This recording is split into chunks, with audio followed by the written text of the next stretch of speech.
This is from Pantilla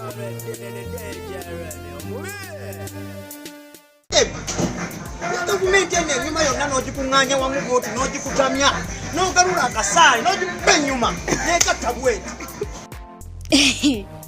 Mbaniriza ku Fifije the news ankahairanga ngabanti mukola chamani nyinyi ndalo kubanga ate mujeko mideko yes muje balije butusizako engalo holnaku olwalero mazalibwa ga masolo queen wafe ombwate amanyidwa nga Bad Black yes yazalibwa nakuzo mwezi nga 5 omwezi guno gwennyina ogwa July era nga wezeza ejobukulu 3 yes tumwagaliza amazalibwa malungi songa ate ne mwana mwala amanyidwa nga Namboga Divine ngali wano wennyini naye agamati yazalibwa ku lunaku luno songa zo mchala amanyidwa nga Magi Chigoze atuzalira omukulu amanyidwa nga Navio yes naye mama yazalibwa ku lunaku luno ate nga ne mwana mulenzi amanyidwa nga Suna Bene atukolera waleri ku Bukede TV olunaku lwaleero naye mazalibwa ge tubagaliza amazalibwa malungi era munange mwongera okubanga ate muwangala. Amawulire gaffe gasimbulidde wano ku mwana mulenzi amanyidwa nga John Kasada muyite John Black African boy yes tujukira bulungi nnyo nti weekend twajingira n'akatambi akali muzima ngweno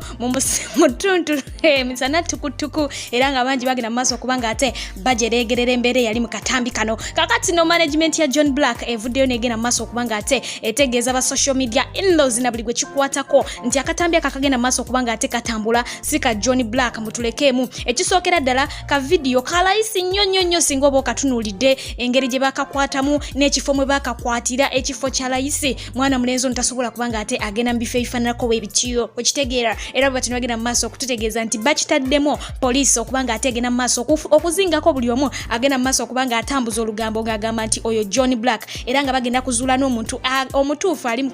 mu katambi ako ne batugamba nti embeera eno egenze mu maaso okubanga ate etawaanyamu client waabwe omukulu John Black bwe batino batutegeeza nti ali mu katambi si John Black wabulanga bino bigenzo okujanga already bafans abasinga oba bagobereza abasinga bamaze ddo okugamba oba kukakasa nga bagamba nti si John Black era nga bajiyo dda ekifaananyi kya mwana mulenzi amanyidwa nga Visa Vibes era nga naye Nzara yebusoga nga batugamba nti ali mu katambi ye Visa Vibes okitegeera yes wabula ate ye Visa Vibes aleeteddwa oba ajiddwayo ko abeere nga annyonnyola ku nsonga eno eri mu katambi weewaawo nga wadde John Black agambye nti akatambi ensonga lwaki bamwesibako olw'ensonga nti bafaanana n'omuntu ono ali mu katambi naye ekyo tekitegeeza nti yakalimu olw'ensonga nti ye alina ekitiibwa kyawa abantu be naye ng'omuntu so akatambi si yakalimu n'abeera nga mubufunze akeegaana omwana mulenzi amanyiddwa nga Visa Vibes ye azze n'amaziga gali gennyini agajuza tanka n'agattako n'okuba nga asaba gavumenti oba bekikwatako oba abasawo baveeyo babeere nga bagenda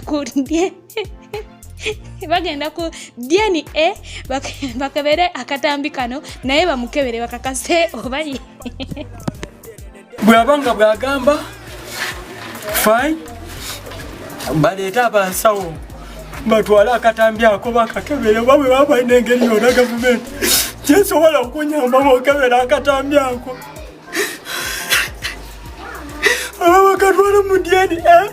bacekinga balabe nti ono visa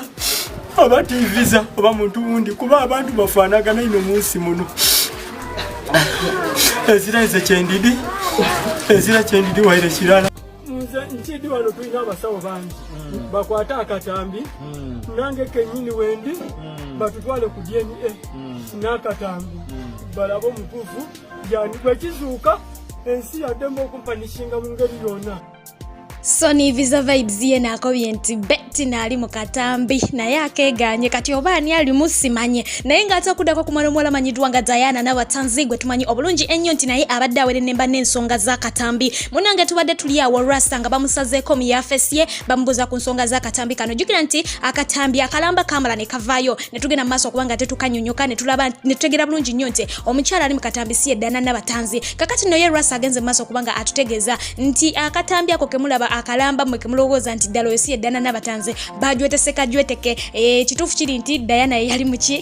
mu katambi ye agenze maaso okubanga akola ki amulumiriza omukyalo ono yalumbibwa naye tewali kyakola amulumiriza era n'agattako n'agamba nti owamuzegwe ebbanga n'ebirwa lyetulodde litya kyaddaaki gumala ne kukola ki ne guvaayo era bw'atyo n'agenda maaso okukakasa nti singa akatambi ako kaafuluma nga tannaba kuwasa enjo Rasa yandibadde azirikirawo buzirikizi ng'ebiseera ebya China nani akyalina Diana Nabatanzi yandi baddazi likanga tabitegeera okwagaseko n'okubanga atutegeeza nti ye Diana yali agenda mu maaso okukola ekikolwa ekyo noono omuntu gwe bamukuba ekife gwe bakuba embaga naye embaga zino zemulengere no mukimu akali amagwe emikolo gye mulengera bubali bakola emikolo gyabwe ne beerabira okubanga basibawo olugi ne bagenda mu maaso okubanga ate babakwata mu katambyako ye akakasiza ddala bulungi nti ddala Diana Nabatanzi okonagattako okubanga ategeeza nti ebbanga lyamala naye emyaka emitirivu amumanyi bulungi nnyo buli kimu ekikye n'emizeje okonayongerezaako n'okubanga agamba nti Diana bw'aba anaatera otuuka ku ntikko agwamu ku nsimbu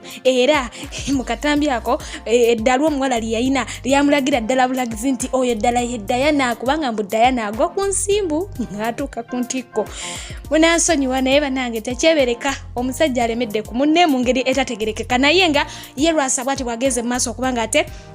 ayongera okubanga ayasama ku nsonga efaananako bweti akyalumiriza nti ddala oyo yali Diana naye kasaffe ekituufu tukimanyi nti teyali ani teyali Diana so nga ate okuddako eno kumwana muwala amanyiddwa nga Lydia Jasmine wamu n'omukulu amanyiddwa nga Wyke Benda yes bongedde okubanga ate bata ku bifaananyi era nga ku mulundi guno abayozaayoza babadde batono nnyo nini ddala olw'ensonga nti bagenda mu maaso okubanga bakakasa nti ddala guno si mukolo ngaffe we tulowooza wadde nga bagenda mu maaso okutulaga obunywegeronywegero obutakwatagana oba obutatuukana naye bo abawagizi babagamba nti afe twabuuka dda olwo luyimba tululinze bulinzi mu lutuwe so nga ate ye mwana mulenzi amanyiddwa nga Palaso yes naye yavuddeyo nabeera nga yeeyogera kawo ku Facebook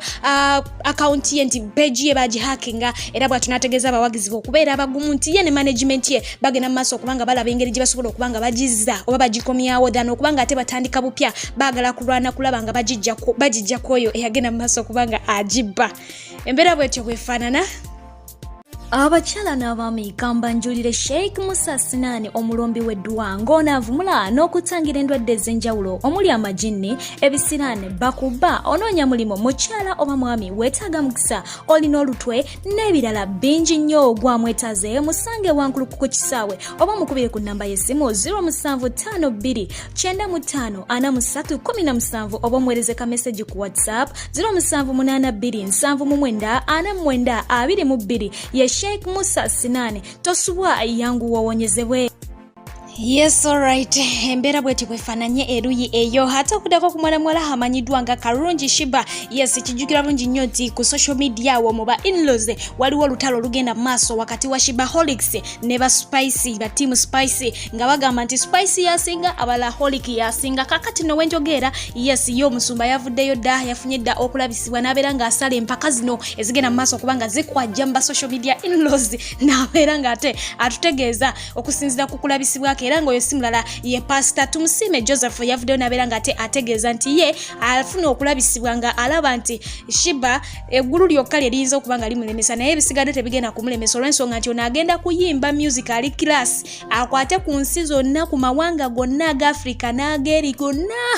tabula nti Beyonce bayimba atutegeezeza nti Beyonce bagenda kutuuka ekiseera nga batuula butuuzi babeere nga balaba bulabi mwana muwala Shiba bwakokera eggwanga ensi yonna yonna nga mu butuufu buli omu amutegeerera ddala okitegeera yes bwati bwamutegeezeza era namugamba nti singa asigala nga tayimusiza malala oba singa kakkanya malala okitegeera wakubanga ate atuuka ku kintu kino n'agattako n'okumutegeeza nti n'obuvumu bwe ayongera okubanga abukuŋŋaanya agenda kuyimba ennyimba zonna ezikwata ku buli muntu nga zikwata ku mitima eza